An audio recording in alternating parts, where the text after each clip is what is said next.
Hello friends, welcome to न्यून classes. NTPC चल रहा था अपना, तो करें धमाल दोबारा। बहुत अच्छे क्वेश्चंस लेके आया हूँ और उनसे भी अच्छी अप्रोच है, ठीक है ना। वही मजा आने वाला है जो जेम्स बॉन्ड की मूवी में आता है। करें स्टार्ट, ठीक है ना। 160 रुपये में 90 चॉकलेट बेच रहा है और 20% का लॉस हो गया। 160 रुपये में 90 चॉकलेट बेची है, 20% का लॉस है। 20% का प्रॉफिट कमाना है और तो 96 रुपये में कितनी चॉकलेट बेचने होंगे, ठीक है ना। ट्राई करके देखो और सीपी फाइंड नहीं करना है, ठीक है ना। क्रय मूल्य फाइंड किए बिना बताना है। लास्ट में आगे डिस्कस करेंगे। सारे अच्छे अच्छे क्वेश्चंस लिए आज, ठीक है ना। तो सीपी फाइंड करके तो मैं बता देता हूँ, ठीक है ना। आपको सीपी फाइंड नहीं करना है, फिर आगे इसको दोबारा डिस्कस करेंगे। देखो सीपी फाइंड करनी है। 160 रुपये है, 20% का लॉस है, सेलिंग प्राइस 160 है, तो 200 रुपये हो जाएगा। फिर 20% का प्रॉफिट कमाना है, 240 हो गए।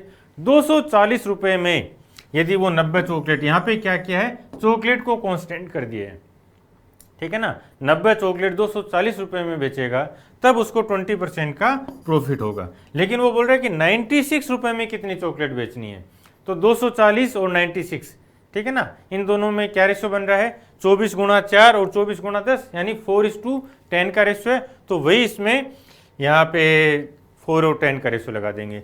9 गुणा 10 90 और 9 गुणा 4 36, ठीक है ना। तो ये तो हुआ जब हमने सीपी फाइंड की, क्रय मूल्य फाइंड किया, फिर आगे बढ़े। या ये बोलो कि हमने चॉकलेट को कांस्टेंट कर दिया था, ठीक है ना। यदि हम इनको रुपए को कांस्टेंट करें, ठीक है ना, जैसे क्वेश्चन आते हैं ना कि 1 रुपये में 20 पेंसिल बेचने पर इतने % का नुकसान होता है या प्रॉफिट होता है, तो 1 रुपये में दोबारा कितनी पेंसिल बेचने पे 20% का प्रॉफिट होगा। इस टाइप के क्वेश्चन आते हैं, तो वो अप्लाई करके देखोगे। यदि कॉन्सेप्ट क्लियर है आपके, तो आंसर आ जाएगा। नेक्स्ट देखो, 25,000 रुपये 3 साल के लिए 12% वार्षिक दर से बनाने हैं, ठीक है ना। तो कंपाउंड इंटरेस्ट बताना है। अच्छा क्वेश्चन है, 3 साल के लिए, और रेट भी बहुत कॉमन नहीं है। 10-20 होता तो फिर भी, ठीक है ना। क्या हम इस क्वेश्चन को 2 सेकंड में कर सकते हैं, ठीक है ना। वेट करते रहो, इसका सॉल्यूशन दिखाता हूँ। ये आपको बुक्स में सॉल्यूशन मिलेगा, ठीक है ना। ये इतना सॉल्यूशन थोड़ी करेंगे यार, आगे करवाऊंगा। क्लास, पूरी क्लास देखनी है आपको ध्यान से, ठीक है ना।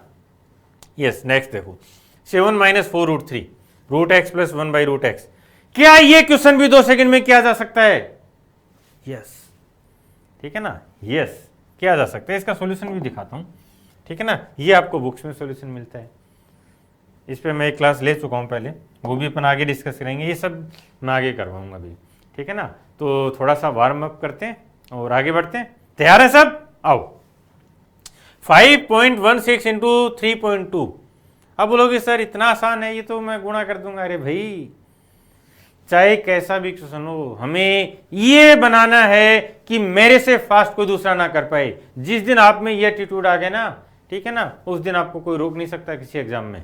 ध्यान से देखना, ठीक है ना। डिजिट सम देखें एक बार। कई बार बच्चे बोलते हैं कि सर डिजिट सम अप्लाई करते हैं, लेकिन डिजिट सम 2 में सेम आ जाता है तो हम डर जाते हैं। क्या बॉन्ड डरने वाला है? नहीं, डरना नहीं है, डरना नहीं है। ध्यान से देखना, डिजिट सम लगा रहा हूं मैं एक बार, ठीक है ना। ये है 6 और 6 12, यानी 3 × 5 15। इसका मतलब डिजिट सम 6 होना चाहिए। जिसका डिजिट सम 6 है वो हमारा आंसर है। तो इसका डिजिट सम देखो, 10 और 3 13, ये तो नहीं होगा। इसमें देखो 21 और 3 24, ये हो रहा है। इसका भी डिजिट सम 6 आ रहा है। इसका डिजिट सम देखो 5 6 2 8 और 1 9, 6 रिमेनिंग है, 7 2 9, इसका भी 6। 3 ऑप्शन में डिजिट सम 6 आ गया। फिर आप बोलोगे सर इतनी देर में तो मैं पूरे मल्टीप्लाई कर लेता। सही बात है, ठीक है ना। सही बात है ना। नहीं, पूरा तो कैलकुलेट करना ही नहीं है। क्यों? क्योंकि जब आप पूरा कैलकुलेट करते हो तो माइंड नई चीजें सीखने के लिए कभी ओपन नहीं हो पाता। ध्यान से सीखना। मैंने 4-5 कॉन्सेप्ट बताए, digit sum, last digit, last 2 digit और रेंज। यहां से सोल्व करते हैं। लास्ट 2 डिजिट फाइंड करें। लास्ट 2 डिजिट ये है, लास्ट 2 डिजिट ये है, ठीक है ना। तो इनका प्रोडक्ट हमें लास्ट 2 डिजिट देगा। देखना, 32 गुणा 16, 32 को 10 से गुणा करेंगे तो, या 16 को ले लो, 16 3 48, 480, और 32 480 और 32 512, ठीक है ना। तो लास्ट 2 डिजिट 12 या लास्ट 3 डिजिट भी मिल रही है हमें 512, ठीक है ना, लास्ट की 3 डिजिट भी 512 मिल गई। ऐसा क्यों हुआ? जिन बच्चों को लास्ट 2 डिजिट का या लास्ट डिजिट का यूनिट डिजिट का कॉन्सेप्ट पता है उनको पता होगा कि यदि हम लास्ट 2 डिजिट्स लेते हैं, ठीक है ना, तो हमें लास्ट 2 डिजिट्स मिलती हैं, ठीक है ना, लास्ट 2 डिजिट, लेकिन हमें तो यहाँ लास्ट 3 डिजिट मिल रही है। ऐसा क्यों हुआ? ये मुझे कमेंट करके बता दोगे। देखो हमने क्या किया, लास्ट 2 डिजिट को ले लिया, ठीक है ना, ये पूरा क्यों सोल्व करें, लास्ट 2 डिजिट ले लिया, 16 गुना 3 30 हो जाएगा ना, 480 और 16 दूनी 32 तो 512। तो हमें लास्ट 2 डिजिट मिलनी थी लेकिन हमें तो लास्ट 3 डिजिट भी मिल गई। ऐसा क्यों हुआ? ये कॉन्सेप्चुअल क्वेश्चन है और ये आपको जरूर पता होना चाहिए, ठीक है ना। तो ये हमारा आंसर हो जाएगा। अब बोलोगे कि सर 5 से और मल्टीप्लाई कर लेते, क्या नए क्वेश्चन या नए कॉन्सेप्ट सीखेंगे? नहीं, ठीक है ना, नहीं। हमेशा जब मैं ये बोलता हूँ न हमें नए कॉन्सेप्ट सीखने हैं, अपने जो कॉन्सेप्ट का पावर उसको बढ़ाते रहना है, तो हमेशा ये अज्यूम करना आपको कि सर बोल रहे हैं तो मुझे आगे बढ़ना है और कॉन्सेप्ट सीखने हैं। नेक्स्ट देखो ध्यान से, अब समझ में आ गया होगा। 36 36 का स्क्वायर 1296, लास्ट 3 डिजिट 296, ये लो हटा, इससे फास्ट नहीं हो सकता, बता देता हूं। अब समझ में आया क्यों नई चीजें सीखनी चाहिए? क्या कोई लड़का इससे फास्ट कर सकता है? चाहे वो कितना भी धुरंधर हो कैलकुलेशन का, नहीं कर सकता। और ये मैं बार बार प्रूव कर चुका हूं और आपको भी अपने माइंड को इस लेवल पे ट्रेनिंग देनी है कि यस, मैं जो कॉन्सेप्ट अप्लाई करूंगा उससे फास्ट सोल्व नहीं किया जा सकता और नहीं किया जा सकता। और मैंने नहीं बनाए थे भी ऑप्शन से, ठीक है ना, ये एग्जाम के क्वेश्चन हैं। क्लियर है? क्या देखा हमने देखा कि इसको सोल्व करना था, ठीक है ना। तो एक तो साधारण लड़का क्या सोच सकता है कि वो मल्टीप्लाई करेगा कि यार केवल गुणा करना है, इसमें मैं क्या नई चीज़ें लेके आऊँगा, ठीक है ना, वो ये सोच सकता है। लेकिन मैं आपको ये विश्वास दिलाता हूँ पूरी मैथ्स में हमारे पास कॉन्सेप्ट हैं, नई नज़रिया है देखने का, और यही वो मैथ्स की रिवॉल्यूशन है जो मैं भारत में लाना चाहता हूँ। और ये तभी पॉसिबल होगा जब आप अपने माइंड को ओपन करोगे और ये बोलोगे कि यस, हम भी इतना फास्ट कर सकते हैं। आओ लास्ट 2 डिजिट देखें, 36 और 36, ठीक है ना, डेसिमल का कोई रोल नहीं है भाई, क्यों? वो पोजीशन बताएगा, ठीक है ना, इससे ज़्यादा रोल नहीं है। तो 36 इंटू 36 है 36 का स्क्वायर 1296, तो लास्ट 3 डिजिट हमें मिल रही हैं, ठीक है ना, 296। अगेन यही बताना है, ये सेम दोनों में सेम आर्ग्यूमेंट आ रहा है कि जब हमने लास्ट की 2 डिजिट रखी थी, ठीक है ना, लास्ट की 2 डिजिट रखी हैं, तो हमें लास्ट की 3 डिजिट क्यों मिल गई? ठीक है ना, यहाँ भी हमें लास्ट की 3 डिजिट मिल गई, हमें यहाँ भी लास्ट की 3 डिजिट मिल गई। अदरवाइज होना तो ये चाहिए था कि केवल लास्ट की 2 डिजिट मिलनी थी, ठीक है ना। चले आगे, हर जगह जीतना है, चाहे आप ये रखोगे कि ये इजी क्वेश्चन था तो भी मैं जीतूंगा और टफ था तो भी मैं जीतूंगा, ठीक है ना, तब आप अपने कॉम्पिटिटर को हराओगे और हर लेवल पे हराओगे, ठीक है ना। ये एसएससी बैंक और रेलवे का कोर्स है, ठीक है ना, जिसमें 700 प्लस आवर्स की क्लासेज हैं, 800 पीडीएफ हैं और बेस्ट पीडीएफ हैं, ये भी बता देता हूँ, बेस्ट क्लासेज हैं, बेस्ट कॉन्सेप्ट हैं, ठीक है ना, तो बेस्ट कॉन्सेप्ट है, ये मैं दावा करता हूँ। और जो चीज़ें करवाई हैं उनसे बाहर सिंगल क्वेश्चन नहीं आना, कोई कॉन्सेप्ट उससे बाहर नहीं है, ये भी मैं बता दूँ। इसलिए आपको कोर्स ज़रूर परचेज करना चाहिए और खूब मेहनत करनी चाहिए। जो अभी एग्ज़ाम आने वाले हैं, कोई भी कैसा भी एग्ज़ाम जो आपका टारगेट है वहाँ सिलेक्शन लेना है, ये मौके दोबारा नहीं मिलने दोस्तों, ठीक है ना। यस, ये देखो, ये R019 ये 11 से डिविजिबल है, तो R की वैल्यू बतानी है, ठीक है ना। ये 9 और 0, ये 1 और 8, ठीक है ना, तो ये बहुत आसान था। लेकिन मैं यहाँ पे आपको एक कॉन्सेप्ट भी डेवलप करवाना चाह रहा हूँ, क्योंकि जब ये संख्याएं बड़ी बनती हैं, जैसे इस बार एसएससी, सीजीएल, सीपीओ और सीएचएसएल, ठीक है ना, उसमें 11 के डिविजिबिलिटी के बहुत अच्छे क्वेश्चन थे, जिसमें 7 7 8 8 9 9 डिजिट की नंबर पूछ रखा था, ठीक है ना। सीडीएस में भी 2-3 क्वेश्चन आए थे, ठीक है ना, मैंने अपने कोर्स में करवाए हैं, तो वो कॉन्सेप्ट मैं आपको यहाँ बताना चाह रहा हूँ, ठीक है ना। क्योंकि आपको ये नहीं देखना कि सर ये क्वेश्चन था इसको तो मैंने कर दिया, नहीं, कभी भी ये आर्गुमेंट तो रहना ही नहीं चाहिए कि ये क्वेश्चन आया इसको मैंने कर दिया। हमें कॉन्सेप्ट सीखने हैं, ठीक है ना। तो यहाँ मैं थोड़ा सा आपको सिखा रहा हूँ। जब भी हम 11 की डिविजिबिलिटी लेंगे, ठीक है ना, तो यहाँ राइट साइड से 2-2 डिजिट के पेयर बना लेंगे, ठीक है ना। और यहाँ देखो कितना, इसमें 19 में भाग दो आप, 11 का भाग देने पे 8 शेष फल आ रहा है, ठीक है ना।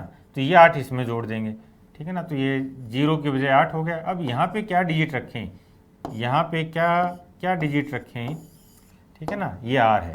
आर की जगह क्या डिजिट रखें कि इसमें इस संख्या में, ठीक है ना, तो 2 डिजिट है इनमें, 11 का पूरा पूरा भाग चला जाए, 8 रखेंगे, ठीक है ना। तो 88 बनेगा जब संख्याएं बड़ी होंगी, ठीक है ना। और इस पे मैंने 11 की भाजकता डिविजिबिलिटी, ठीक है ना, इस पे एक वीडियो भी बना रखा है यूट्यूब पे, वो भी आप सर्च करके देखना। तो वहाँ से आपको पता चलेगा कि केवल एक मेथड रटने से या उसकी बार बार प्रैक्टिस करने से युद्ध नहीं जीते जा सकते, ठीक है ना। कब, जब हमारा कॉम्पिटिटर नए नए मेथड सीख रहा है और मैं मेरे बच्चों को बहुत अच्छे से ये कॉन्सेप्ट सिखा चुका हूँ। और जब ये डिजिट बड़ी हो जाएगी, ये तो 4 डिजिट है, सीधा सीधा दिख रहा था, जब ये डिजिट बड़ी हो जाएगी, 9 डिजिट का 10 डिजिट का नंबर बनेगा, तब ये मेथड इफेक्टिव नहीं रहेगा, ठीक है ना। तब हमें यहाँ पे जाना पड़ेगा। तो वो आप अच्छे से सीख लेना। दूसरा एक कॉन्सेप्ट और बताता हूँ, देखो जो नेगेटिव रिमाइंडर का कॉन्सेप्ट देख लो, इसी में सिखा रहा हूँ मैं, ठीक है ना। मैं करवा चुका हूँ ये कॉन्सेप्ट ही, इस पे अपने न्यून क्लासेस पे ही है, 11 की भाजकता, वो ज़रूर देखना। इसमें देखो, ठीक है ना, कि ये नेगेटिव रिमाइंडर 11 के बाद 22 में भाग जाता है, तो 22 से कितना कम है, -3 कम है, ठीक है ना। तो अब आपको यहाँ से 3 कम करना है, तो 10 में से 3 गए तो 7 आ गया, ठीक है ना, ये 7 आ रहा है। अब ये बताना है कि ऐसी कौन सी संख्या, सबसे पहले तो बताओ जिसमें का एक अंक 7 आता हो, ठीक है ना, और 11 का पूरा पूरा भाग जाता हो, तो वो क्या 77, ठीक है ना, 77। इसका मतलब है कि 3 घटाने पे 77 आ रहा है, ठीक है ना। तो आर कितना हो जाएगा, 80 हो जाएगा ना, 80। देखो दोनों नेगेटिव रिमाइंडर भी बहुत बार इफेक्टिव होगा, ठीक है ना। ये देखो यहाँ पे -3 रिमाइंडर आ रहा है, इन दोनों में अलग अलग भाग दे रहे हैं। 19 में 11 का भाग दिया, ठीक है ना, तो 22 में भाग जाता, लेकिन ये 3 कम है, और ये 80 क्या है, 3 ज़्यादा है, ठीक है ना। तो ये जो रिमाइंडर है प्लस और माइनस का, ये कितना होना चाहिए था, 0, ठीक है ना। तो इस पे जो क्लास है वो ज़रूर देखना, आगे क्वेश्चन आएंगे तो करवाऊँगा।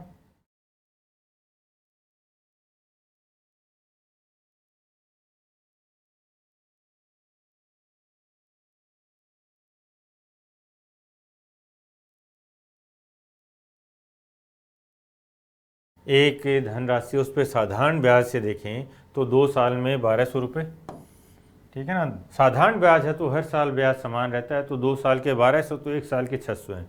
और चक्रवृद्धि ब्याज कंपाउंड की बात करते, ठीक है ना, तो 2 साल में 1290 बन रहे हैं, यानी पहले साल तो सेम रहेगा 600, और दूसरे साल 600 सिंपल का, कंपाउंड के 90 रुपये ज़्यादा मिले हैं, ठीक है ना। तो जब 90 रुपये ज़्यादा मिले तो रेट ऑफ इंटरेस्ट क्या बनेगी, 600 पे 90 15%।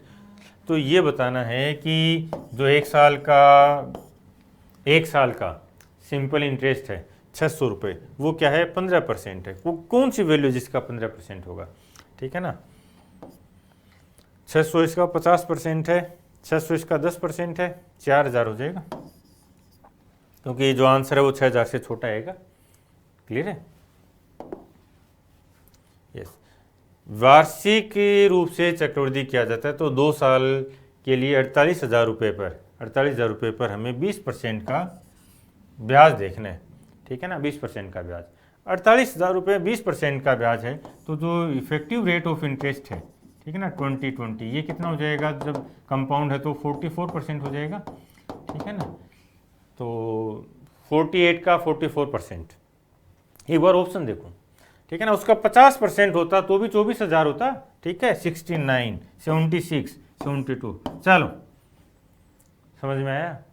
ऑप्शंस देखो कैसे बनाए हैं, वो जरूर बनाता है ऐसे ऑप्शंस, क्यों, क्योंकि वहां आप रेलवे में या कहीं भी सिलेक्ट होके ब्याज थोड़ी फाइंड करोगे यार, कोई आपको ब्याज की दुकान पे थोड़ी बैठना है ठीक है ना, कि आप मुनीम बन के बैठे हो और ब्याज कैलकुलेट कर रहे हो, नहीं। समझ रहे हो ना पॉइंट? वो हमारा एप्टीट्यूड जानना चाहता है। क्या है, आप इंस्पेक्टर बन के ये ब्याज कैलकुलेट करोगे? नहीं, वो हमारा एप्टीट्यूड जानना चाहता है कि हम चीज़ों को कितना अलग नज़रिए से देख सकते हैं। वो आपके मैथ्स नहीं जानना चाहता। क्लियर है?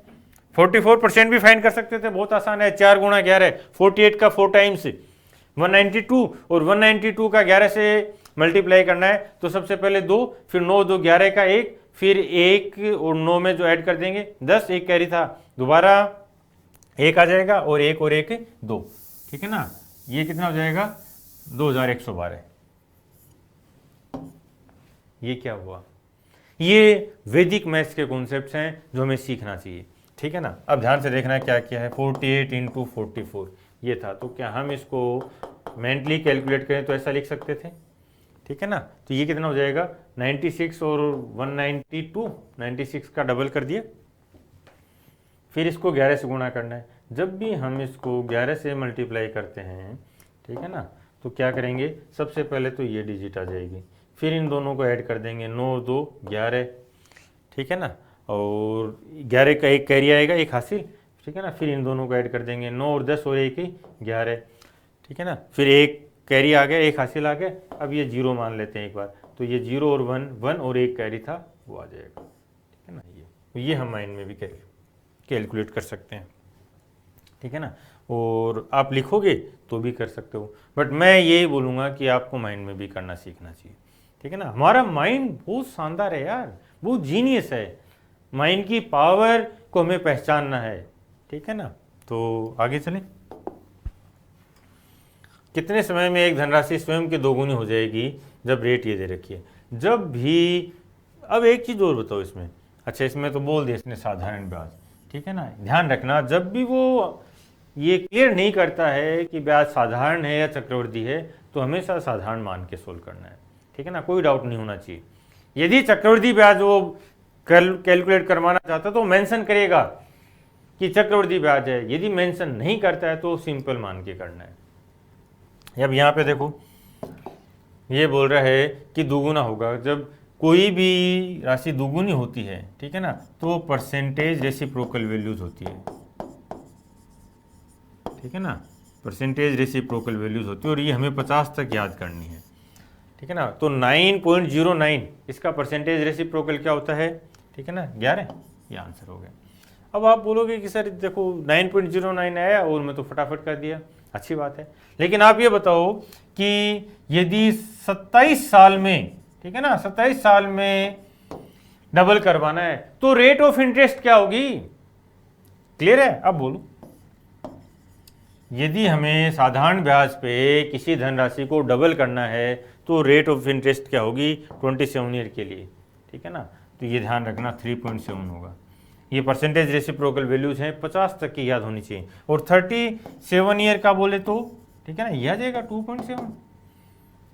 ठीक है ना, यदि वो बोले कि 29 ईयर्स में डबल करवाना है, किसी भी धन को 29 ईयर में डबल करवाना है, ठीक है ना, तो क्या हो जाएगा 3.444, ये आ जाएगा। तो ये इनकी परसेंटेज रेसिप्रोकल वैल्यूज हैं। ये परसेंटेज में, और जो बार ग्राफ वगैरह होते हैं, डीआई वाला पार्ट होता है, उसमें बहुत इंपॉर्टेंट है, काम आती हैं। आप इनको 50 तक याद करोगे। दूसरे लोग, कोई 16 तक याद करके बैठा है, कोई 12 तक याद करके बैठा है, नहीं, 50 तक। आगे चलें। 25,000 रुपये पर 3 साल के लिए 12% वार्षिक दर से बनने वाला चक्रवृद्धि ब्याज याद करो। ठीक है ना, ये अच्छा क्वेश्चन है, बहुत ही अच्छा क्वेश्चन है। देखो, इसको समझने के लिए सबसे पहले हमें क्या करना है, effective rate of interest find करते हैं। ठीक है ना, effective rate of interest, effective rate of interest find करते हैं। इफेक्टिव रेट ऑफ इंटरेस्ट का मतलब है कि जो हमें टाइम पीरियड दिया गया है, उस टाइम पीरियड में हमें कितना परसेंटेज ब्याज मिलेगा टोटल। ठीक है ना, तो ये बोल रहा है, देखो एक बार 3 साल हैं, ठीक है ना, और तीनों साल 12 12 12 ये लग रहा है।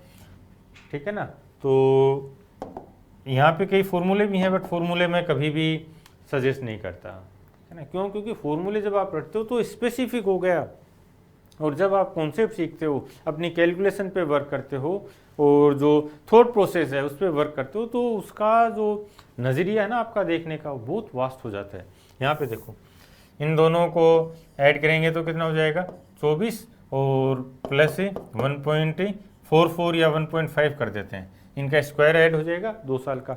फिर ये हो गया 25 और 25 में एक 12 और ऐड कर देंगे, ठीक है ना, और 25 का 12 कितना हो जाएगा 12 मतलब है 0.12%, ठीक है ना, तो 3 और हो जाएगा, ठीक है ना। तो ये बनेगा, ये लगभग सही आंसर है, इसमें कोई डाउट नहीं है, ठीक है ना। तो यहाँ से देखो ये 25 12 36, ठीक है ना, 3 साल का यदि सिंपल होता तो 36 होता, लेकिन 4.5 और हो जाएगा, तो ये 40.5 है, ठीक है ना, 40% ये मान लो। तो 25,000 का 40% है 10,000, ठीक है ना, थोड़ा सा ज़्यादा है, और 250 का आधा कर दो 125, तो ये रहा, ठीक है ना, ये आंसर है ये, ठीक है ना। ये दूर चला गया, ये लगभग 43% के आसपास चला गया, 500 तो और बढ़ गया ना, हाँ 43 के आसपास चला गया, ठीक है। तो क्या करना है, कभी भी ये मत रखना कि ये 3 साल के लिए फॉर्मूला रट लेंगे, 5 साल के लिए फॉर्मूला रट लेंगे, नहीं, ठीक है ना। हमारी जो एक्चुअल में कैलकुलेशन है ना, वो यहाँ से इम्प्रूव होगी। क्या किया, 2 साल के लिए इफेक्टिव किया 12 और 12, जब इन दोनों का हम effective rate of interest find करते हैं तो ये कितना हो जाएगा 24, तो ये हो गया, ठीक है ना, और 12 का स्क्वायर 1.44, उसको अप्रोक्सीमेट हमने 1.5 ले लिया। फिर ये हो गया, देखो क्या किया, ये अब यहाँ तक का 2 साल के लिए कितना हो गया, ठीक है ना, 25.5 हो गया। अब इसके साथ एक 12 को और अप्लाई करवाना है सक्सेसिव की गेन के लिए, ठीक है ना, तो ये कितना हो जाएगा, ये 12 और ऐड होगा प्लस 25 का 12% मान लें, ठीक है ना, तो वो लगभग आएगा 3 के आसपास, तो 40 आ गया। अब मान लो ये और क्लोज होते, ठीक है ना, तो हम डिजिट सम से भी चेक कर सकते हैं, चलो डिजिट सम चेक करते हैं, ठीक है ना। 25,000 और 12% है तो 112, तो 100 क्यूब माइनस 25,000, ठीक है ना। तो यहाँ पे 4 का क्यूब 64, डिजिट सम 1, इसका मतलब क्या है कि ये 7 - 7 0 या 9, तो जो हमारा आंसर उसका डिजिट सम 0 या 9 है, ठीक है ना। इसका डिजिट सम 9 है, क्लियर है। इसका डिजिट सम देखो एक बार, 6 4 10 और 8 1, इसका भी 9 है। इसका डिजिट सम देखो 5 और 4 9, इसका भी 9 है, ठीक है ना, और इसका 9 गया, ठीक है ना, 13, इसका 4 है, ठीक है ना। तो दूसरा चीज़ ये भी समझनी है कि जब हमें डिजिट सम सेम मिल जाए कई बार, तो ये मत सोचना कि यार डिजिट सम सेम आ गया, नहीं, कभी भी नहीं, क्योंकि मैं भी आगे बताऊंगा जब लास्ट डिजिट सेम आ जाए तो ये मत रखना कि लास्ट डिजिट सेम है। क्यों? क्योंकि हमारे पास और आर्ग्यूमेंट्स हैं और हम उन आर्ग्यूमेंट से आंसर तक जा सकते हैं, क्लियर है। पूरा सोल्व नहीं करना है, ना कोई ट्रिक रटनी है, बस इतना समझ लेना। ये क्लियर हुआ, ठीक है ना।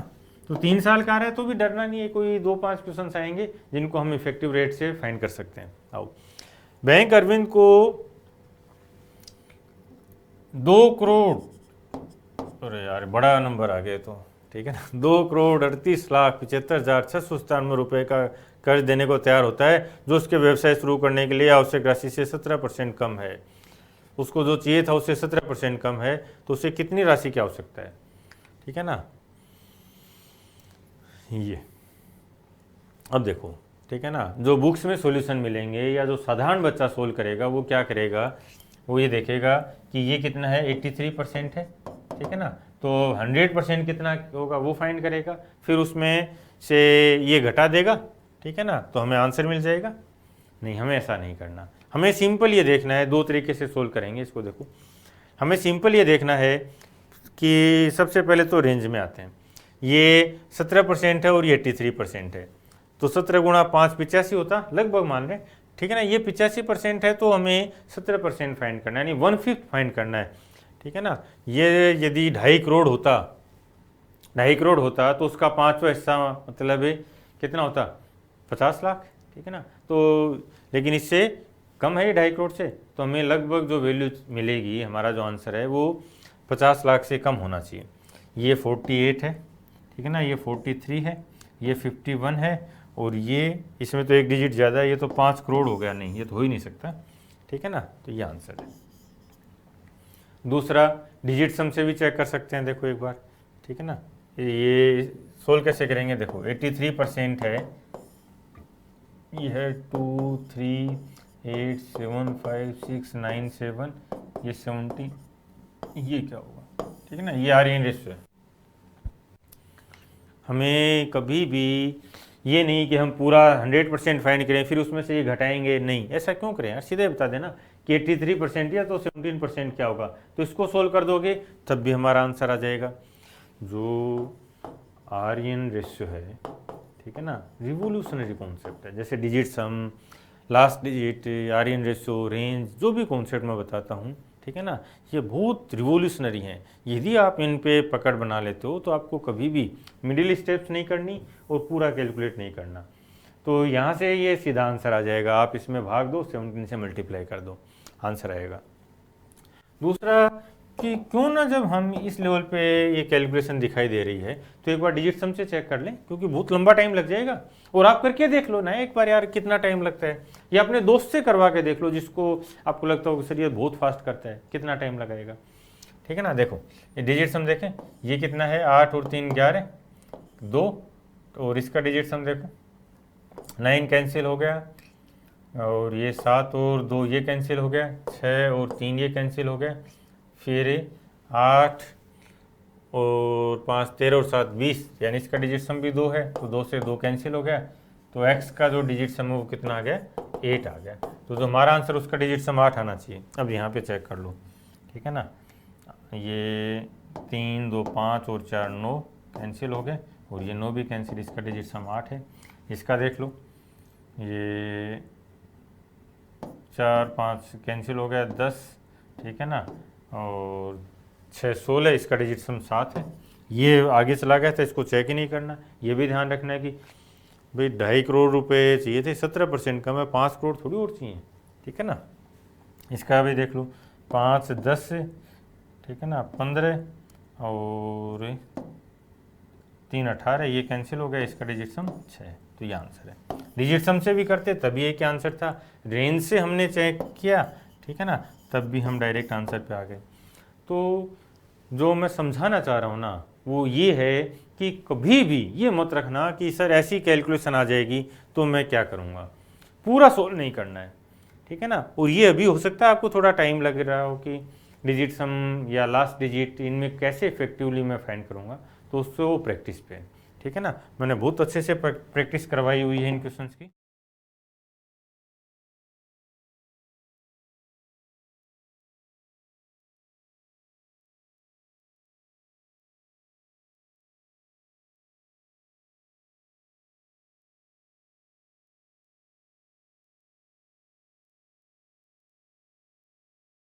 दो अंकों वाली संख्या का सम 9 है और आपस में बदल देते हैं तो 45 से कम हो जाती है ना। देखो कितनी बार आ गया यार, ये एवरेज में भी लिया था हमने, नंबर सिस्टम में भी लिया है, और यहाँ बार बार आ रहा है। 45 से कम हो रहा है, डिजिट चेंज हो रही हैं, ठीक है ना। इसका मतलब क्या है, जो गैप है वो 5 का है, तो बदली हुई संख्या कम हो रही है, मतलब वो छोटी संख्या, ठीक है ना। इनका गैप 3 है, इनका गैप 5 है, तो छोटी संख्या पूछिए। चलो,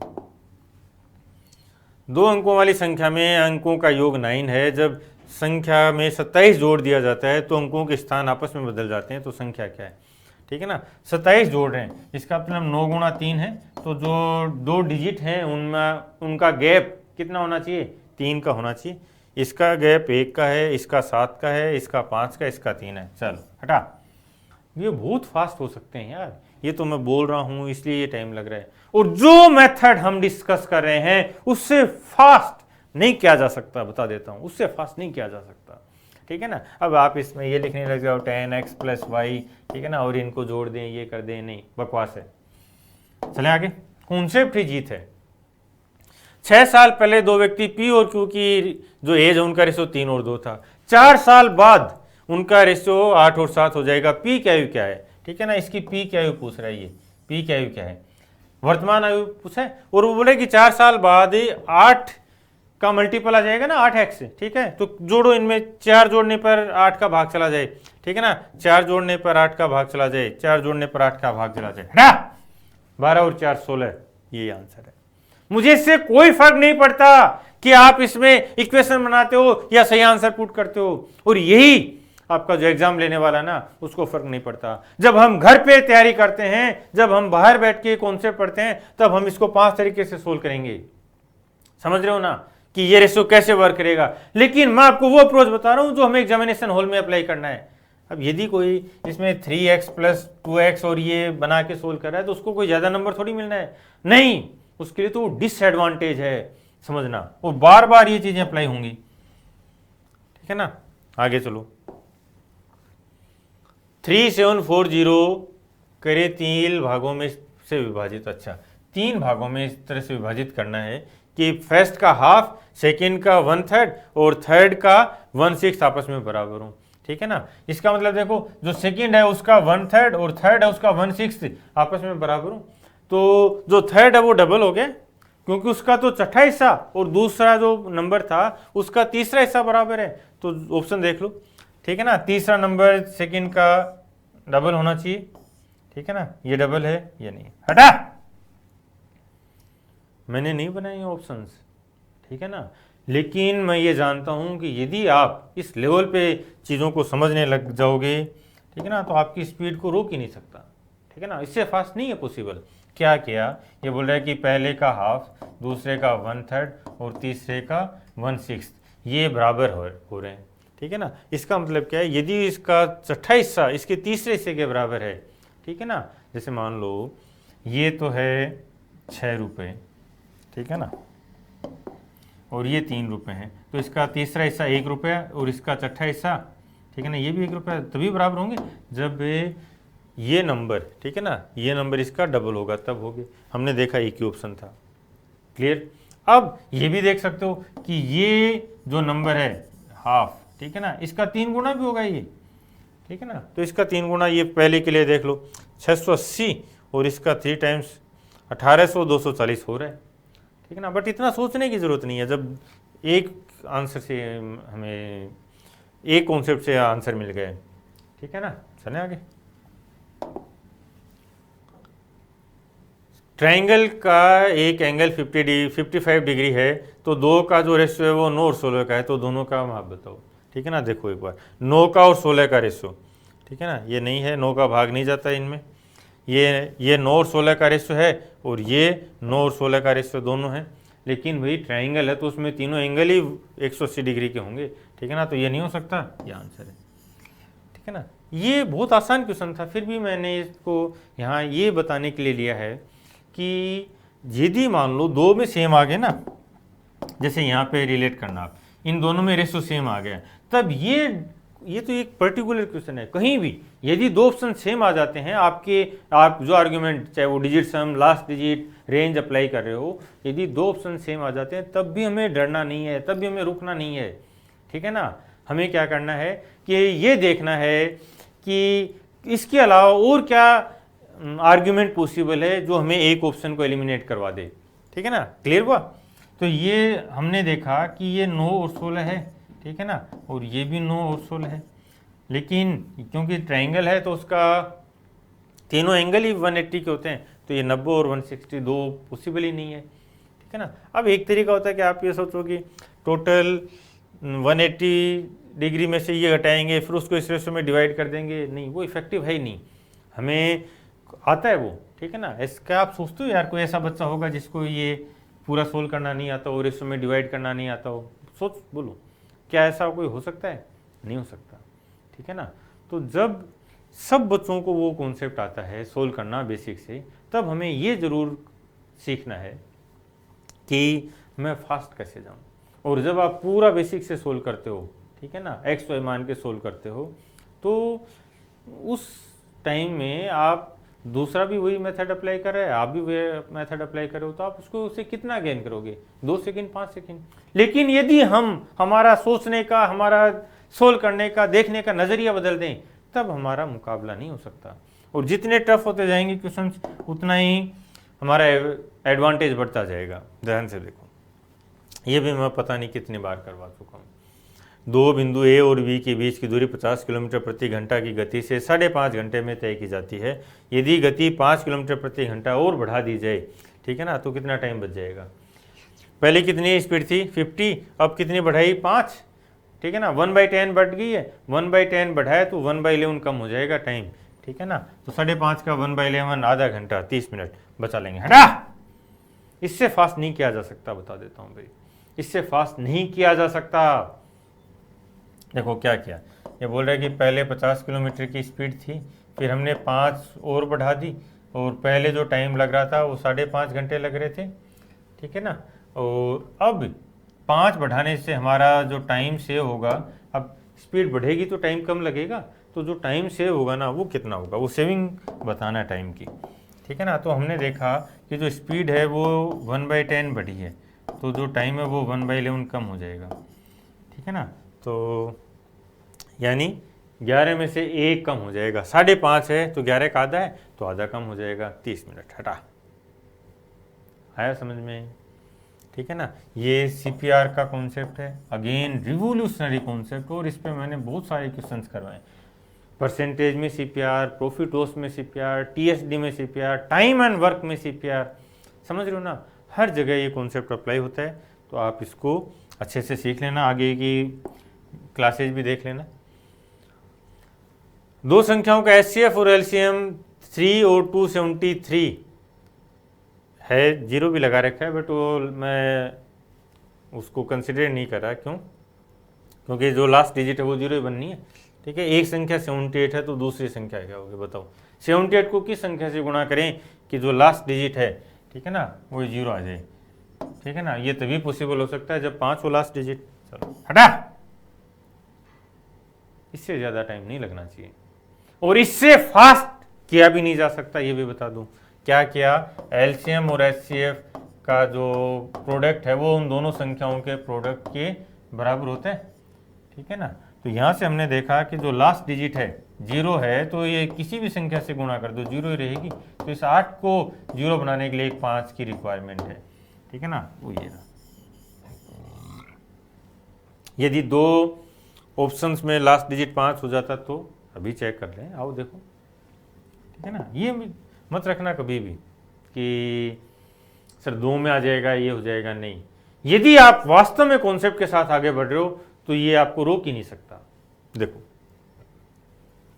दो क्रमागत विषम संख्याओं का प्रोडक्ट दे रखा है, छोटी संख्या बतानी है, यानी ये जो ऑप्शन में ये छोटी वाली संख्या है, तो इनके बाद बड़ी वाली संख्या देख लें। लास्ट डिजिट देख लो 9 कहाँ पे आने वाला है, ठीक है ना। लास्ट डिजिट देख लो, लास्ट डिजिट 9 आना चाहिए। 9 7 63 3, ठीक है ना, 0 नहीं 5 हो जाएगा ना, 25 है 5। हटा, इससे ज़्यादा टाइम लगना ही नहीं चाहिए यार। और ये तो मैंने आपको समझाने के लिए लिखा है, अदरवाइज डायरेक्ट था, ठीक है ना। 7 9 3 बन रहा है, 9 1 9 बन रहा है, ठीक है ना। 1 और 3 3 बन रहा है, और 3 और 5 5 बन रहे हैं, बस। 5 अंकों की छोटी से छोटी संख्या क्या है जो इन संख्याओं से पूर्णतः विभाजित होती है, ठीक है ना। आप एक ये देखोगे, मैंने केस स्टडी करवाई हुई है, ठीक है ना, एलसीएम और एचसीएफ की, ठीक है ना। ये ज़रूर देखना, आप पूरा केस स्टडी देखोगे तो आपको समझ में आएगा कि यहाँ पे कभी भी हम एलसीएम फाइंड नहीं करेंगे, ना एचसीएफ फाइंड करेंगे, और कितना फास्ट आंसर किए जा सकते हैं।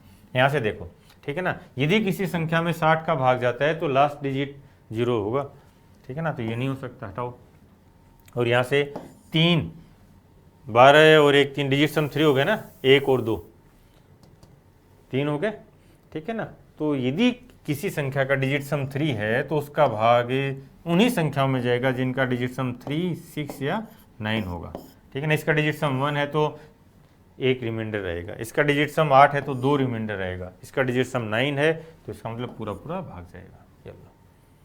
कभी भी एलसीएम फाइंड नहीं करना, एचसीएफ फाइंड नहीं करना। और इससे फास्ट क्या करेगा यार, कोई बताओ क्या किया कि 12 24 48 60 और 96 से भाग देना है। और इसका भी देख लो, इसका डिजिट सम भी देखें तब भी इसका 7 आ रहा है तो 1 रिमाइंडर रहेगा, इसमें 1 रिमाइंडर रहेगा, इसमें 2 रिमाइंडर रहेगा, ठीक है ना। लेकिन फिर भी एक ये चीज़ भी माइंड में रहनी चाहिए कि 60 है तो लास्ट डिजिट 0 ही होगी। दो क्रमागत सम संख्याओं का एलसीएम 144 है, तो संख्याएं ज्ञात करो। इसका मतलब है कि उन दोनों संख्याओं का भाग, दोनों संख्याओं का भाग जाएगा, ठीक है ना, 144 में। बस ये तो बोल रहे हैं। एलसीएम वो सबसे छोटी संख्या जिसमें पूरा पूरा भाग जाता है दी हुई संख्याओं का, ठीक है ना। 16 का भाग भी जाता है, 18 का भी जाता है। और चेक कर लेते हैं, 144 में 14 का भाग नहीं जाता क्योंकि 140 में जाता है, फिर 4 में नहीं जाएगा। 22 का भाग नहीं जाता क्योंकि 100 + 44 है, 44 में भाग जाता है, 100 में नहीं जाता, ठीक है ना। इधर 20 का भाग नहीं जाएगा क्योंकि लास्ट डिजिट 0 होता। तो ये आंसर है। यहाँ ये ज्ञान नहीं लगाना कि वो नंबर x1 और x2 हैं, उनमें ये कॉमन निकाल लेंगे, क्रमागत सम संख्या तो 2 कॉमन आ जाएगा, फिर जो नंबर बचेंगे, ठीक है ना, वो को प्राइम नंबर बनेंगे। ये ज्ञान नहीं लगाना है भाई। ये बहुत सिंपल सी बातें कर रहा है यार। ये सिंपल सा ये पूछना चाह रहा है, क्या आपको ये पता है एलसीएम क्या होता है? यस, मुझे पता है एलसीएम वो सबसे छोटी संख्या होती है जिसमें दी हुई संख्याओं का पूरा पूरा भाग जाता है। जो 2 ऑप्शन है देखा, भाग जा रहा है, एक ही ऑप्शन है। चलो, दो संख्याओं का योग 437 है, उनका गुणनफल 21,982 है, तो संख्याएं बताओ। ये लो, लास्ट डिजिट चेक कर लेते हैं, ठीक है ना। उन दोनों का प्रोडक्ट तो 9, 8, 72, 2, 5 और 2, ये नहीं होगा, 10 0 आ रहा है लास्ट डिजिट, ठीक है ना। 8 और 9 72, 2 और 3 × 4, 3 × 4 12, 2, ठीक है ना। अरे यार, इसने तो फंसा लिया, ठीक है ना, फंसा लिया भाई। हम लास्ट डिजिट देख रहे थे, लेकिन लास्ट डिजिट तो 3 ऑप्शन में आ गई। डर जाऊं क्या? डर जाएं? वो उनको बांधा नहीं जा सकता। याद रखना, यदि आपके पास कॉन्सेप्ट है, एक अलग अप्रोच है, थॉट प्रोसेस के लेवल पे आप आगे आ चुके हो, तो आपको बांध नहीं सकता ये ऑप्शन सेम करके। नहीं, रेंज देखें, आओ ध्यान से देखना, रेंज चेक करते हैं, ठीक है ना। यदि ये 20 होता, इसको मैं बैठा रहा हूं, 20 होता ना, तब भी ये 300 × 20 लगभग 6-7 हज़ार पे जाता। हमें तो 21,982 चाहिए, नहीं होगा, हटा। ये और देख लो, ये यदि 400 होता और ये 40 होता, दोनों को ही बढ़ा दिया है, तब भी ये 16,000 के आसपास ही जाता। तो इन दोनों का प्रोडक्ट है, ये तो ये भी छोटा है, ये भी छोटा है, तो 16,000 से भी छोटा होगा, तो ये भी आंसर नहीं है, हटा। समझ में आया?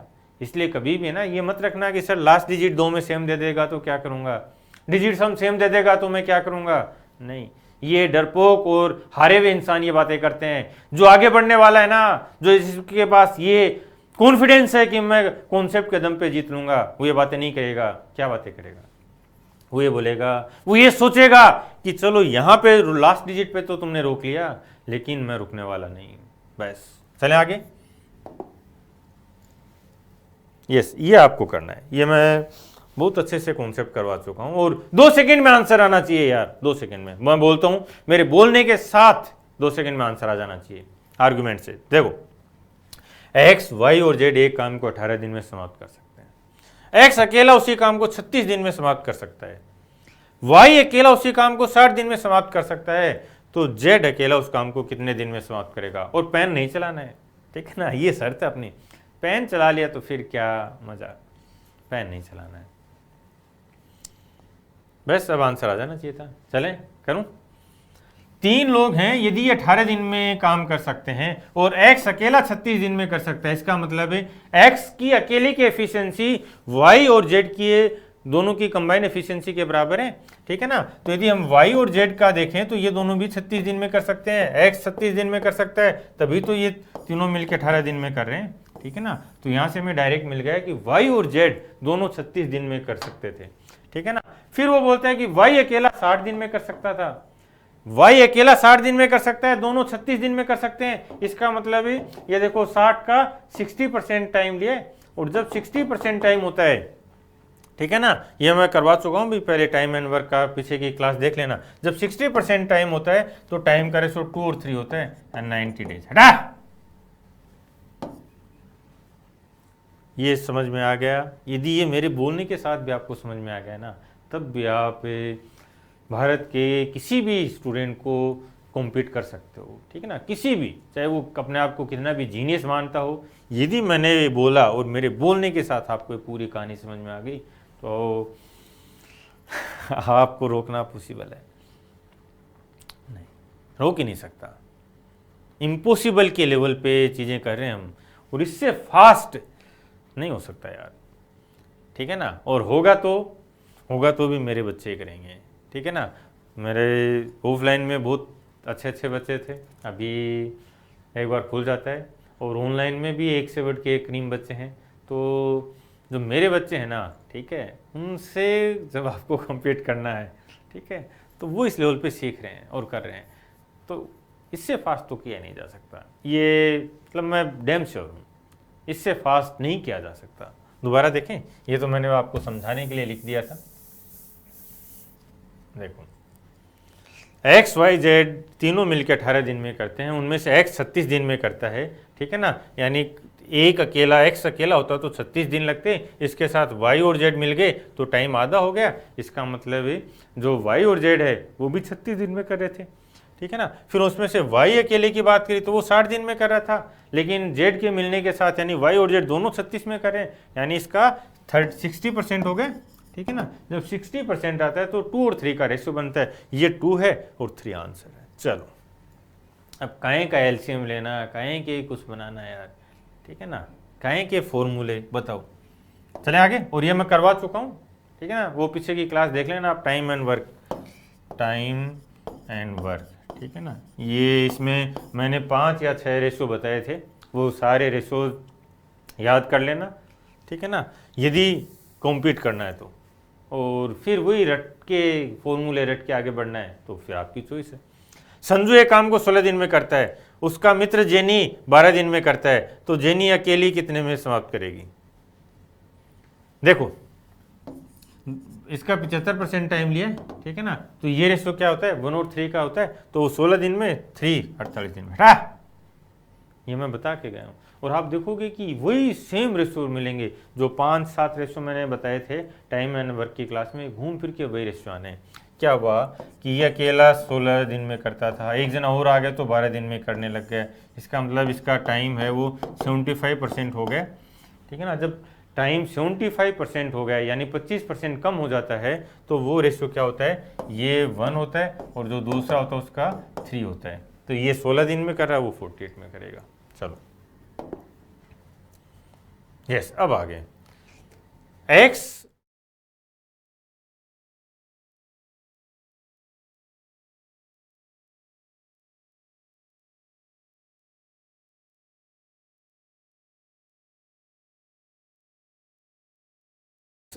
इक्वल है 7 - 4√3, तो √x + 1/√x की वैल्यू बतानी है, ठीक है ना।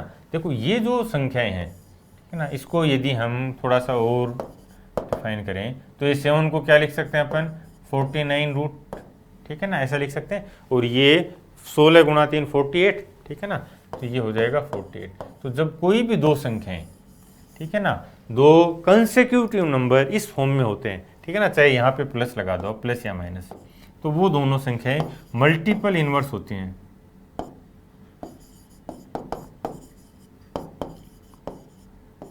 ठीक है ना, तो वो मल्टीपल इनवर्स कहलाती हैं, मल्टीपल इनवर्स। और इस मल्टीपल इनवर्स के लिए एसएससी, यहाँ तो फिर भी ये छोटा सा एक क्वेश्चन आया है, ठीक है ना, एसएससी में सीपीओ, सीजीएल, सीएचएसएल में बहुत अच्छे क्वेश्चन आते हैं मल्टीपल इनवर्स से। ये मैंने एक क्लास ली हुई है अलजेब्रा की, ठीक है, अलजेब्रा अंदाज जो देखा जालिम का, ठीक है ना, तो जालिम अंदाज एक बार आप जरूर देख लेना। वो लगभग 2 घंटे की क्लास होगी, 1.5-2 घंटे की क्लास होगी, ठीक है ना। उसमें 2 तरह के मल्टीपल हैं, एक तो एडवांस मल्टीपल इनवर्स है, एक सिंपल मल्टीपल इनवर्स है। वो दोनों बहुत डिटेल में बहुत टफ क्वेश्चंस करवाए हुए हैं, ठीक है ना, और बहुत फास्ट, ठीक है ना, 2-5 सेकंड में आपके आंसर आ जाएंगे।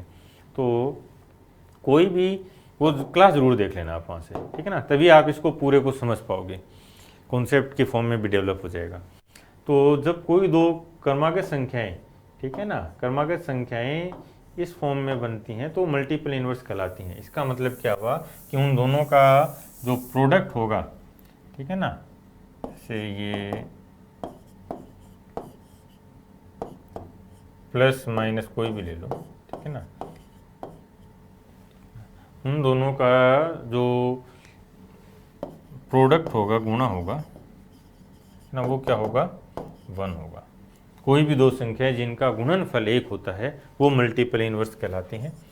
बहुत शानदार कॉन्सेप्ट है, अच्छे क्वेश्चंस आते हैं। और उन दोनों का जो सम होता है, ठीक है ना, वो क्या होगा, ये पहले वाली संख्या होगी, ठीक है ना, इसका डबल कर देंगे तो ये जैसे ये नंबर है, ठीक है ना, x और ये y, इसका मल्टीपल इन्वर्स देखें तो प्लस हो जाएगा, ठीक है ना, ये तो इन दोनों का प्रोडक्ट देखेंगे, ठीक है ना, तो क्या होगा, गुणनफल देखेंगे तो x plus Y, x minus Y, ठीक है ना, x की बजाय आप इनको a और b ले लो, क्योंकि x और y तो हमने इनको डिफाइन किया है, तो a प्लस बी और a minus B, A square minus B square, A square 49 minus B square 48, ठीक है ना, तो 1 हो जाएगा। इसका मतलब क्या होगा कि x इंटू वाई तो हमेशा 1 आएगा, फिर इन दोनों का सम x प्लस वाई, ये जो पहला पार्ट इसका डबल होगा 14, और x माइनस वाई ये जो सेकंड पार्ट होगा इसका डबल हो जाएगा।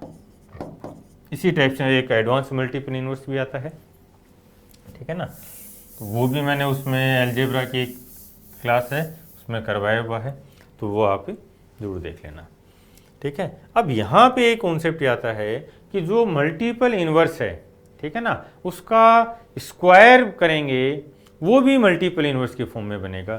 तो ये जो 7 माइनस 4√3 है, ये एक्चुअल में 2 माइनस √3, ठीक है ना, इसका स्क्वायर क्या हुआ नंबर है, ठीक है ना। और ये मैंने बताया हुए हैं, ये 8-10 संख्याएं बनती है, वो सारी की सारी मैंने उसमें जो एग्जाम्पल्स बनते हैं ना वो सारे नोट डाउन करवाए हुए हैं, तो अच्छे से उनके आपको नोट्स भी बनाने हैं, ठीक है ना। नोट्स बनाना बहुत ज़रूरी है भाई, ऐसे रैंडम पढ़ते रहना वहाँ से सिलेक्शन नहीं होगा कभी भी, अच्छे से नोट्स बनाते चलो। तो नोट्स उसमें बनाए हुए हैं, ठीक है। तो यदि ये नंबर है तो इसका स्क्वायर बन रहा है ये, ठीक है ना, देखो कैसे मल्टीपल इन्वर्स, ये खुद मल्टीपल इन्वर्स है, 2 प्लस माइनस √3, ठीक है ना, इसको क्या लिख सकते हैं, देखो √4 प्लस माइनस √3 दोनों क्रमागत संख्याएं हैं, तो इनका जो स्क्वायर बनेगा वो भी मल्टीपल इन्वर्स होगा। तो यहाँ से 2 माइनस √3 बन रहा है, ठीक है ना, तो इन दोनों का सम पूछा, देखो इन दोनों का सम, ठीक है ना, तो सम क्या हो जाएगा, पहले पार्ट का डबल हो जाएगा। इसको यदि आप पहले क्या करोगे, ठीक है ना, अभी ये कंप्लीट करके पूरी क्लास है, आप वो एलजेब्रा वो क्लास है, ठीक है ना, एलजेब्रा की एक क्लास है, वो ज़रूर देखोगे, अच्छे से नोट्स बनाओगे, फिर आप इस क्वेश्चन पे आना, ठीक है ना। और आप सच बता रहा हूँ, आप इसको 2 सेकंड में कर दोगे, ठीक है ना। क्यों, क्योंकि 7 माइनस 4√3 आपको समझ में आ जाएगा, इसका जो रूट है वो 2 माइनस √3 बनता है, ठीक है ना। और जो इन दोनों का जो सम है, ये दोनों मल्टीपल इन्वर्स ही हैं भाई, ठीक है ना, और इन दोनों का जो सम है वो पहले पार्ट का डबल होता है, तो इसका डबल करना है 4 आंसर, इतना ही टाइम लगेगा, इससे ज़्यादा टाइम नहीं लगेगा, उसको आप वहाँ समझ लेना अच्छे से, ठीक है ना। चलो आगे, एक्स की लंबाई 5 फीट है, उसकी परछाई लंबाई 3 फीट है, उसने देखा स्कूल की इमारत की परछाई 30 है, तो स्कूल की लंबाई कितनी है, ठीक है ना। ये आर्यन रेशो देखो सिंपल, परछाई 3 है, ये उसकी परछाई 30 है, उसकी 5 है, तो स्कूल की कितनी हो, 50 होगी। चलो कंपैरिजन के लिए बोला इसने, ठीक है ना, ये अच्छा कॉन्सेप्ट है, ठीक है ना। यदि जल्दी टाइम मिला तो मैं कंपैरिजन ऑफ फ्रैक्शंस पे बहुत अच्छे से करवाऊंगा आपको, ठीक है ना। और सीजीएल में तो फिर भी कंपैरिजन पे कभी कभी क्वेश्चन पूछे हैं, सीडीएस में भी पूछा है, लेकिन वो इजी हैं। यहाँ एनटीपीसी में कंपैरिजन पे जो पूछे ना वो अच्छे क्वेश्चन हैं, ठीक है ना। एनटीपीसी में कंपैरिजन पे बहुत अच्छे क्वेश्चन पूछे हैं, और यदि आपको यहाँ कॉन्सेप्ट क्लियर हैं तो बहुत फास्ट हो जाएंगे, अदरवाइज आप भाग देते रहो, क्रॉस मल्टीप्लाई करते रहो, वो सेंस नहीं है यार, वो मेथड काम नहीं करेंगे, ठीक है ना। ये एनटीपीसी के मैंने कंपैरिजन में पेड कोर्स में भी बहुत अच्छे से क्वेश्चंस करवाए हुए हैं, क्योंकि एक्चुअल में कंपैरिजन के जो कंपैरिजन ऑफ फ्रैक्शंस है ना, ये एनटीपीसी का टॉपिक है, सीजीएल में कभी अच्छे क्वेश्चन नहीं आए। तो सबसे पहले यहाँ इसके लिए यदि पॉसिबल हुआ तो मैं कंपैरिजन ऑफ फ्रैक्शन की अलग से पूरी एक कॉन्सेप्ट के साथ क्लास लूँगा, ठीक है ना, जिसमें एनटीपीसी के सारे क्वेश्चंस करवाऊँगा, ठीक है ना। अदरवाइज यहाँ कॉन्सेप्ट भी एक बार देख लो। हमारे पास 4 संख्याएँ हैं, ठीक है ना। पहले सबसे पहले 3/8, 19/73, 29/47 और 17/39। अब एक चीज़ ये देखनी है कि जब आप इनको ऑप्शंस को जरूर देखोगे सबसे पहले, ठीक है ना। ये देखो, ये 3/8 है, ये 3/8 है, और ये 3/8 यहाँ चला गया, ठीक है ना। या तो सबसे पहले से स्टार्ट कर देंगे या सबसे लास्ट में देखते हैं, ठीक है ना, क्योंकि ऐसा नहीं है कि एक सब कोई कर देगा यार, इसमें कोई क्रॉस मल्टीप्लाई के करके कर देगा, कोई भाग दे के कर देगा। हमारा जो पर्पज़ है ना वो है फास्ट कम से कम टाइम में। तो इधर देखोगे, ठीक है ना, 29, 47, ये, फिर ये और ये, ठीक है ना। तो लगभग सेम सी थीम है, बट एक चीज़ यहाँ पे क्या है कि जो 29/47 है वो एक बार सबसे बड़ा बन रहा है, ठीक है ना, एक बार। तो यदि हम, ठीक है ना, यदि हम ये चेक कर लें कि इन दोनों में बड़ा कौन है तो क्लियर हो जाएगा। यदि 29/47 छोटा है, मान लो ये, अब आर्गुमेंट समझना भाई, यदि ये बड़ा है, ठीक है ना, तब तो हमारे पास देखो 3 चॉइस बन जाएंगी, लेकिन यदि ये बड़ा है तब चॉइस कम हो जाएंगे, एक ही आंसर बनेगा। तो सबसे पहले तो उसी को चेक करते हैं, ठीक है ना। देखो 29/47 और 17/39, इन दोनों को चेक करते हैं, ठीक है ना। सबसे पहले तो रेंज ही देख लो आप, ठीक है ना। इसका 50% देख लेते हैं, ठीक है ना, कितना हो जाएगा, ये 23.5 हो गया, ठीक है ना। यदि यहाँ पे 29 की बजाय 23.5 होता तो हम बोलते कि पूरा 50% है, ठीक है ना, लेकिन ये 50% से ज़्यादा हो गया। इसका देख लो कितना हो जाएगा, 19 दूनी 38, 19.5। यदि 19.5 होता तब ये 50% होता, लेकिन ये तो 17 है भाई, यानी 50% से कम है ये, और ये 50% से ज़्यादा है, ठीक है ना। तो ऑब्वियसली क्या हो गया, ये संख्या बड़ी होगी 29/47, तो ये हमारा आंसर है। चलो, एक ही ऑप्शन है जिसमें 29/47 बड़ा है, ठीक है ना, बाकी सब में 29/47 इससे छोटा है, ये चीज़। अब हो सकता है कि भाई ये यहाँ पे भी होता, सपोज ये यहाँ पे और होता 29, ये तो दोनों सेम हो जाएंगे, ठीक है ना, या ये यहाँ पे कर दो, ठीक है ना, 29/47, दो ऑप्शन होते तो क्या करते, आओ एक बार इनको चेक कर लेते हैं, ठीक है ना। जैसे सबसे पहले 3/8 और 19/73, इन दोनों में चेक करते हैं, बेस सेम कर दें तो 9 8 72, ठीक है ना, और 9 3 27, ये देखो ये 73 में से 19 है और ये 72 में से 27 है, इसका मतलब भी ये बड़ा है, ठीक है ना। तो ये भी कैंसिल हो गए। अब ये और यहाँ पे ये बीच में आ गया एक नंबर, तो इन दोनों को भी कंपेयर कर लेते हैं, चलो, ठीक है ना। आओ, क्या है, 29/47 और 3/8, तो 8 गुणा 6 48, ठीक है ना, और ये कितना हो जाएगा, 6 से मल्टीप्लाई करने ना, हाँ 18, ठीक है ना। 48 में से 18 है और ये 47 में से 29 है, इसका मतलब ये बड़ा है, तो ये भी नहीं हो सकता, ठीक है ना। ये फिर लास्ट में घूम फिर के इन दोनों को हमने चेक कर ही लिया था, तो ये भी एक चेक करना पड़ता, ठीक है ना, क्योंकि इनमें देखो पहले तीन ये दोनों तो सेम है, ठीक है ना, बस इन दोनों में डिसाइड करना था, जो कि हमने ऑप्शंस पे बहुत ध्यान से देखा कि इन दोनों में से यदि हम चेक कर लें तो ऑप्शन में एक ही मिलेगा। बहुत फास्ट भी हो सकता है, लेकिन हमें कॉन्सेप्ट बहुत डिटेल में सीखने हैं। कभी भी देखो, आप यदि शॉर्टकट ढूंढोगे ना, आपके मन में रहे कि बस मैं मेहनत नहीं करूँ और शॉर्टकट से आगे बढ़ जाऊँ, तब आप कभी सक्सेस हो ही नहीं सकते। जो चीज़ें मैं बता रहा हूँ, इतना फास्ट जो करके दिखा रहा हूँ ना, उसके पीछे मैं कॉन्सेप्ट के लेवल पे बहुत अच्छे से तैयार करता हूँ मेरे बच्चों को, ठीक है ना। और कॉन्सेप्ट जब तैयार हो जाते हो तब आप कितना भी भागो यार, कितना भी फास्ट कर सकते हैं, ठीक है ना, बट उसके पीछे नए कॉन्सेप्ट सीखने होंगे। अदरवाइज ऐसा नहीं हो सकता कि आप सोचो कि मेहनत करूँ नहीं, मैं रटी रटाई या ट्रिकबाजी पे चला रहा हूँ और बहुत फास्ट करने लग जाऊँ, नहीं, उसके लिए नए कॉन्सेप्ट सीखने ही होंगे। और एक बार सीखोगे तो थोड़ा टाइम लग सकता है, लेकिन मज़ा आएगा सीखने में, ये बता दूँ। और जब आप उनसे क्वेश्चन सोल्व करोगे ना, तब तो बहुत ही मज़ा आना है, बहुत ही मज़ा आएगा, ठीक है। मैथ्स को फन की तरह ले जाना है, ठीक है ना। यहाँ से देखो, एक बार और आर्गुमेंट देता हूँ। हमने देखा कि इन दोनों में, ठीक है ना, इन दोनों में ये ऐसा बना हुआ है, ठीक है ना, यानी एक ही ऑप्शन ऐसा है जिसमें ये बड़ा बता रहा है, ठीक है ना। इसको तो सबसे पहले क्यों ना हम इसी को चेक कर लें।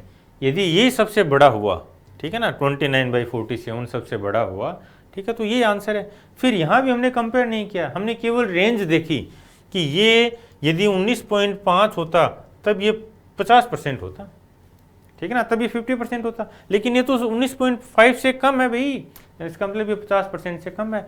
और ये 23.5 पे 50 होता, ये 29 है, इसका मतलब ये 50 से ज़्यादा चला गया, ठीक है, एक ही ऑप्शन है। चलो ठीक है, लेकिन ये ऐसे एकदम दिमाग में आएगा नहीं कभी भी, आप सोचो कि बस सर मैंने समझ लिया और एकदम मैं अप्लाई कर दूंगा, नहीं।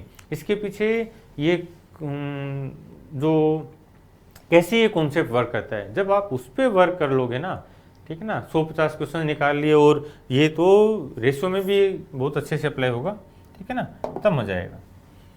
यस, दोबारा वहीं पहुंच गए जहाँ से स्टार्ट किया था। ये बहुत ही अच्छा क्वेश्चन है। यदि मैं जो आंसर बताऊं, इसको समझाऊं, वो आपकी समझ में आ गया, ठीक है ना, एक बार में, इसका मतलब है आप जीनियस हो, एक बार में, ठीक है ना। और मैं ये करवा चुका हूँ, ये भी बता दूं, मैंने पहले जो क्लासेज हैं उनमें करवा भी दिया कॉन्सेप्ट। तो इसलिए यदि आपने बाकी क्लासेज नहीं देखी हैं तो आपको सबसे पहले जितनी क्लासेज मैंने करवाई हैं ना यूट्यूब पे, वो सारी देखनी है।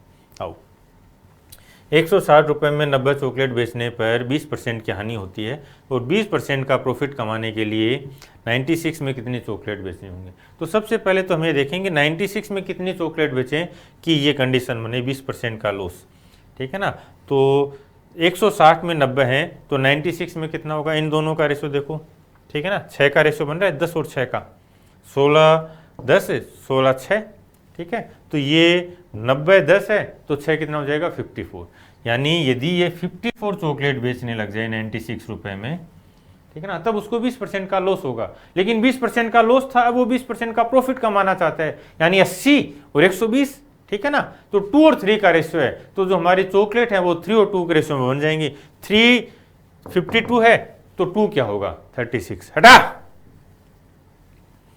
यदि ये आपके समझ में आ गया ना, ठीक है, इसका मतलब आप जीनियस के लेवल पे हो, आपके कॉन्सेप्ट बहुत क्लियर हैं। और नहीं समझ में आए तो आपको कॉन्सेप्ट पे वर्क करने की ज़रूरत है। टाइम दो चीज़ों को, ऐसे केवल भागते मत जाओ, फॉर्मूले रट लिए, क्वेश्चन सोल्व कर दिए, आज ये प्रैक्टिस कर ली, आज वो प्रैक्टिस कर ली, वहाँ से सिलेक्शन नहीं होना, सच बता रहा हूँ, ठीक है ना।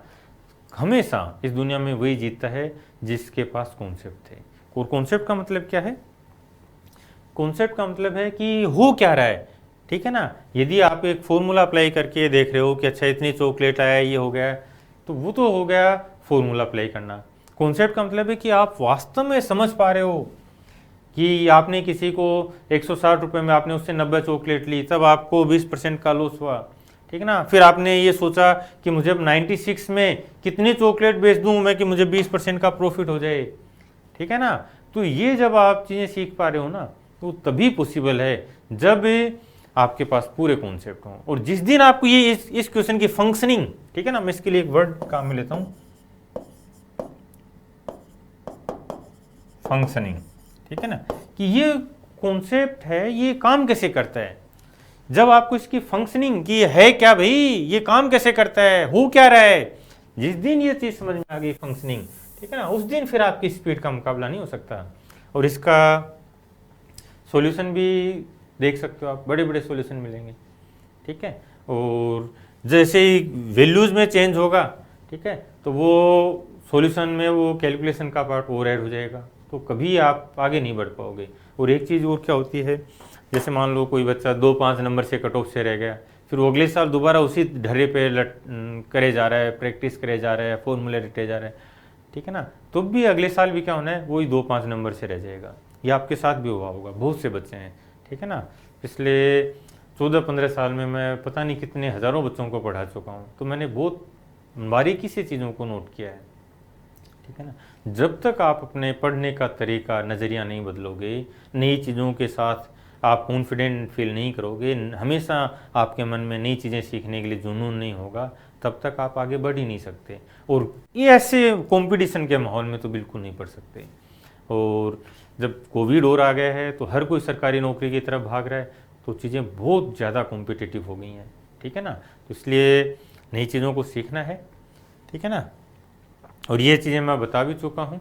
और यदि आप अफोर्ड कर सकते हो तो आपको पेड कोर्स भी लेना चाहिए।